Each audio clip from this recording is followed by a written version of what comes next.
I get it. You guys really think the money's going to matter, as if when you pull up in that dope shit or everyone knows you have some shit, it's going to validate you in their eyes and then you're going to feel better about yourself, right? No matter where the fuck you're at, you're still there. You know all your deepest secrets. You know if you're a fucking bitch or not.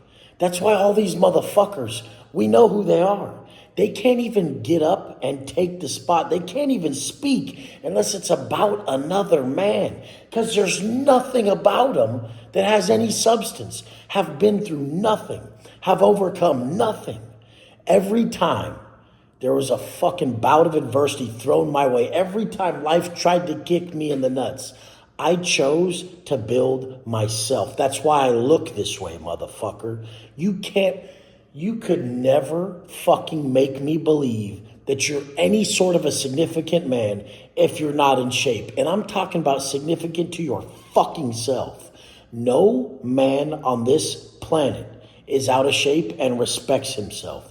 It's not possible, motherfucker. I don't give a fuck what example you use. Yes, the person could be Elon Musk and be so significant to the world. I'm talking about to yourself. At a certain point, you have to be able to be proud of yourself in every way. And I know that's why all of them come around so much. That's why Bezos is getting jacked. That's why Zuckerberg's starting to be more of a fucking man and start to handle his business more. He's looking more normal as he does all this shit. You look abnormal and you are abnormal, and you won't validate yourself at the highest level as a man. Fuck what the sensory world, fuck what everybody around you thinks you are, fuck what money is, fuck what everything we know in the sensory world is. You as a man and how you feel, if it was just you walking down a fucking empty road, you would not fucking be validated unless it was you holding your word to yourself from your greatest desires for self. It all starts with self. That's why I tell you guys, your life begins when you look in the mirror and you're proud of who you see. Life begins right there. If not, then everything you're doing is for the sensory world, some made up shit. It's all fucking made up. If you're trying to win in this world, the world around us, the world that was created by man, you're not winning as yourself first.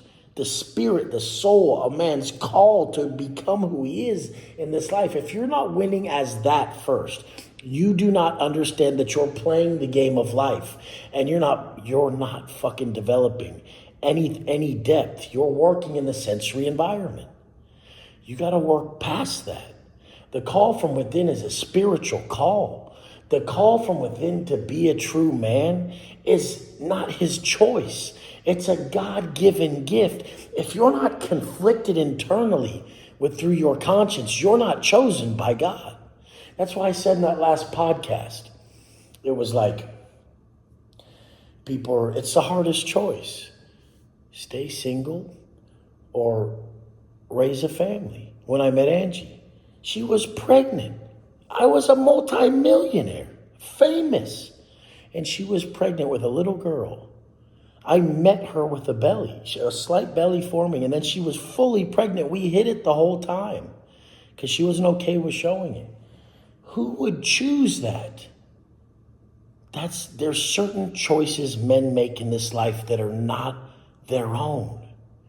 I couldn't get away from it. I was so conflicted within from my conscience, from God telling me I must do this thing, that I couldn't escape it. There'd be no freedom in my life.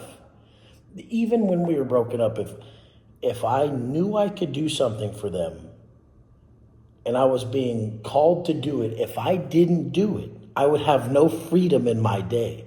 But the second I did it, I would buy myself freedom. I would give up a tangible exchange of this external world for soul peace, the peace that God would grant me by doing what I'm supposed to do. And there's a lot of things in my life that the sensory world would say is wrong, but God doesn't punish me for that. A lot of the shit you guys think I may have done is wrong, but God does not punish me for that. I don't lose time. I know when I lose time. And it's only in certain things, and that's the karmic debt I speak of.